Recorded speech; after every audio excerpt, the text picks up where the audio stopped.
चितवई रसोइया तब बुढ़ऊ टुकुर टुकुर चितवई रसोइया का जाने बुढ़ऊ हमार लड़कैया का जाने बुढ़ऊ। जब बुढ़ऊ टुकुर टुकुर चितवई रसोइया जब बुढ़ऊ टुकुर टुकुर चितवई रसोइया तब खींची मारे एक ढैया तब खींची मारे एक ढैया का जाने बुढ़ऊ हमार लड़कैया का जाने बुढ़ऊ। जब खींची मारे एक ढैया जब खींची मारे एक ढैया तब बुढ़ऊ चलई लागे बेकैया तब बुढ़ऊ चलई लागे बेकैया का जाने बुढ़ऊ हमार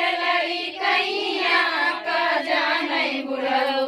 जब बुढ़ऊ चलई लागे बेकैया जब बुढ़ऊ चलई लागे बेकैया तब चढ़ी गए बुढ़ऊ के कन्हैया तब चढ़ी गए बुढ़ऊ के कन्हैया का जाने बुढ़ऊ हमार लड़कैया का जाने बुढ़ऊ हमार। गाना कैसा लगा सब कमेंट के जरूर देंगे।